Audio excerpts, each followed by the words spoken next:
820 বঙ্গাব্দে উদয়নারায়ণ ঘোষ শিকার করতে আসেন জঙ্গলে, আর সেই সময় তিনি একটি ঈশান কোণে আলোর ছটা দেখতে পান। আর সেদিন রাতে তিনি স্বপ্নাদেশ পান মায়ের, আর তারপরেই কলসির মধ্যে থেকে পান দেবী দুর্গার অষ্টমঙ্গলা মূর্তি। আর সেই থেকেই পুজোর শুরু, যেই পুজো আজও চলছে জাঁকজমকের সঙ্গে।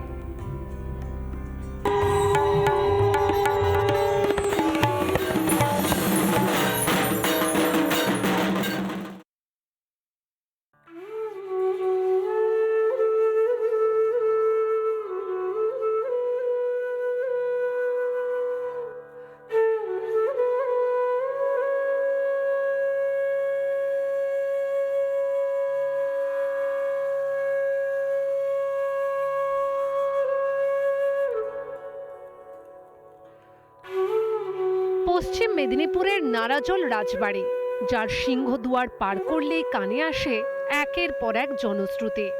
শোনা যায় পিতলের কলসিতে দেবী মূর্তি পেয়েছিলেন পরিবারের পূর্বপুরুষ উদয়নারায়ণ ঘোষ।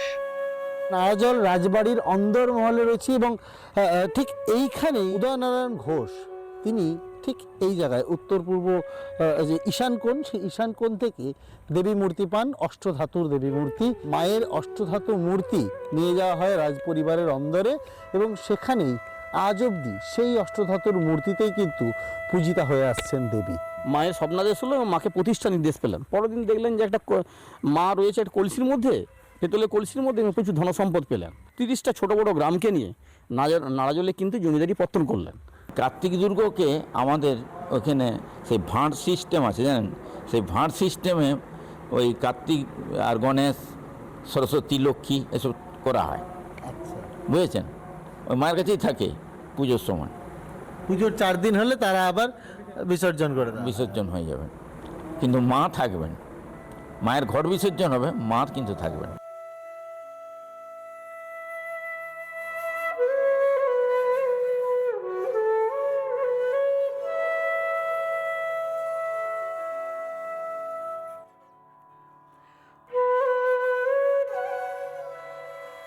একাধিক নিয়মের বেড়িতে কিন্তু পুজো হয়।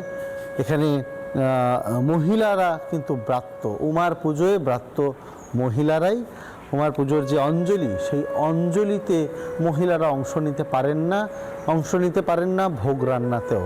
ফল টল কেটে দেয়, পূজার জোগাড় করে দেয়, সবই করে দেয়, তবু পুষ্পাঞ্জলি দিতে পারেন না। আর আমরা যে অন্য জায়গায় যে দেবো তাও আমাদের চলে না।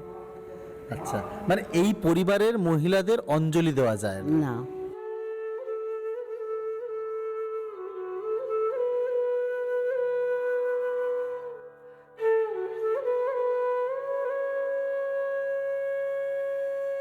বৈষ্ণব মতে পুজো হয়, তবে সন্ধি পুজোয় অদ্ভুত ঘটনা ঘটে।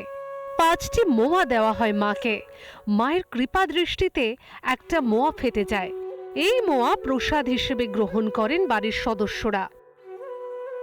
অর্ডার দিয়ে আমাদের এখানে বিশেষ বড় করে বানানো হয়। অন্য ক্ষেত্রে যেরকম ছোট মোয়া হয় সেটা হয় না, খুব বড় বানানো হয় মোয়াটা। সেই মোয়াটা কি ফেটে যায় এবং সেটাই কি আপনারা প্রসাদ হিসেবে গ্রহণ করেন? হ্যাঁ, সেটাই আমরা প্রসাদ হিসাবে, মানে আমাদের ফ্যামিলির যে মেম্বার তারাই সব, বাইরের কেউ বাইরের কাউকে সেটা দেওয়া হয় না, সেটা বাইরের কেউ খেতে পারে না।